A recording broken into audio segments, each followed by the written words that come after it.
आप सभी का बहुत बहुत स्वागत है। और आज के इस 9 अध्याय में, जहाँ तक कि 8वां अध्याय का वीडियो आप लोगों ने देख चुके होंगे, रक्त बीज वध का प्रसंग, और आज होगा निशुम्भ राक्षस का वध है।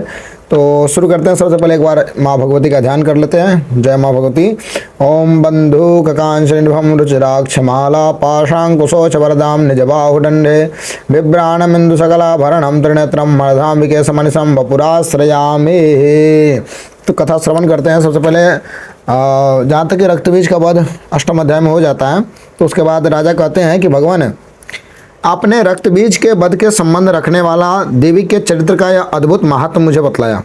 अब रक्तबीज के मारे जाने पर अत्यंत क्रोध में भरे हुए शुंभ और निशुंभ जो कर्म किया, उसे मैं सुनना चाहता हूँ। अर्थात कहते हैं कि अब आगे शुंभ निशुंभ क्या कर रहे हैं, उसकी जानकारी अब थोड़ा हमें बताइए। इसे कहते हैं कि राजा ने युद्ध में रक्तबीज तथा अन्य दैत्यों के मारे जाने पर शुंभ और निशुंभ के क्रोध की सीमा न रही। अत्यधिक क्रोध, अपनी विशाल सेना इस प्रकार मारी जाती देख निशुंभ अमर से भर करके देवी की ओर दौड़ा। उसके साथ असुरों की प्रधान सेना थी। उसके आगे पीछे तथा पार्श्व भाग में बड़े बड़े असुर थे, जो क्रोध से ओट चबाते हुए देवी को मार डालने के लिए आए। महापराक्रमी शुंभ भी अपनी सेना के साथ मातृगणों से युद्ध करने के मतलब क्रोधवश चंडिका को मारने के लिए आ पहुंचा। मातृगणों अर्थात जो भगवती के शरीर से जितने देवी इत्यादि निकले थे, एवं आपका कह दे कार्तिकेय भगवान की जो शक्ति थे, सब लोग जो निकले हुए थे शरीर से, तो पिछला चैप्टर में आप जाएंगे तो सब लोग का वर्णन आपको विस्तार से मिलेगा। तो वही मातृगणों से युद्ध करने के लिए वहाँ पे चंडिका को मारने के लिए आ पहुँचा। तब देवी के साथ शुंभ और निशुंभ का घोर संग्राम छिड़ गया। वे दोनों दैत्य मेघों की भांति वाणों की भयंकर वृष्टि कर रहे थे। उन दोनों के चलाए हुए वाणों को चंडिका ने अपने वाणों से समूह से तुरंत काट डाला और शस्त्र समूहों की वर्षा करके उन दोनों दैत्यपतियों के अंगों में भी चोट पहुंचाई। निशुंभ ने तीखी तलवार और चमकती हुई ढाल लेकर के देवी के श्रेष्ठ वाहन सिंह के मस्तक पर प्रहार किया। अपने वाहन को चोट पहुंचने पर देवी ने छुरप नाम के वाहन से निशुंभ की श्रेष्ठ तलवार तुरंत ही काट डाली और उसकी ढाल को भी, जिसमें 8 चांद जरे हुए थे, खंड खंड कर दिया। ढाल और तलवार के कट जाने पर उस असुर ने शक्ति चलाई, किंतु सामने आने पर देवी ने चक्र से उसके भी 2 टुकड़े कर दिए। अब तो निशुंभ क्रोध से जल उठा, मतलब निशुंभ जो है ना, क्रोध से एकदम लाल हो गया। उस दानव ने देवी को मारने के लिए शूल उठाया, किंतु देवी ने समीप आने पर उसे भी मुक्के से मारकर चूर्ण कर दिया। तब उसने गदा घुमाकर चंडी के ऊपर चलाई, परंतु वह भी देवी के त्रिशूल से कटकर भस्म हो गई। तदंतर दैत्यराज निशुंभ को फरसा हाथ में लेकर आते देख देवी ने वाहन समूह से घायल कर धरती पर सुला दिया। उस भयंकर पराक्रमी भाई निशुंभ के धाराशायी हो जाने पर शुंभ को बड़ा क्रोध हुआ और अंबिका का वध करने के लिए वह आगे बढ़ा। रथ पर बैठे उत्तम आयुधों से सुशोभित अपनी बड़ी बड़ी 8 अनुपम भुजाओं से समूचे आकाश को ढककर वह अद्भुत शोभा पाने लगा। उसे आते देख देवी ने शंख बजाया और धनुष के प्रत्यंचा भी अत्यंत दुस्सह शब्द किया। साथ ही अपने घंटे के शब्द से जो समस्त दैत्य सैनिकों का तेज नष्ट करने वाला था, संपूर्ण दिशाओं को व्याप्त कर दिया। तदंतर सिंह ने भी अपनी दहाड़ से, जिसे सुनकर बड़े बड़े गजराजों का महान मत दूर हो जाता था, आकाश पृथ्वी और 10 दिशाओं को गुंजा दिया। फिर काली ने आकाश में उछलकर अपने दोनों हाथों से पृथ्वी पर आघात किया। उससे ऐसा भयंकर शब्द हुआ जिससे पहले के सभी शब्द शांत हो गए। तत्पश्चात शिवदूती ने दैत्यों के लिए अमंगलजनक अट्टहास किया। इन शब्दों को सुनकर समस्त असुर थर्रा उठे, किंतु शुंभ को बड़ा क्रोध हुआ। उसे समय देवी ने जब शुंभ को लक्ष्य करके कहा कि वो दुरात्मन, खरा रह, तभी आकाश में खड़े हुए देवता बोल उठे, जय हो जय हो।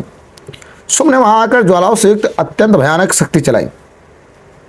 अग्निमय पर्वत के समान आती हुई उस शक्ति को देवी ने बड़े भारी लूक से दूर हटा दिया। उस समय शुंभ के सिंहनाद से तीनों लोग गूंज उठे। राजन, उसकी प्रतिध्वनि से वज्रपात के समान भयानक शब्द हुआ, जिसने अन्य सब शब्दों को जीत लिया। शुंभ के चलाए हुए बाणों को और देवी के चलाए हुए बाणों को शुंभ अपने भयंकर बाणों द्वारा सैकड़ों और हजारें टुकड़े कर दिए। अर्थात कहने का अर्थ है कि देवी ने वहाँ से जो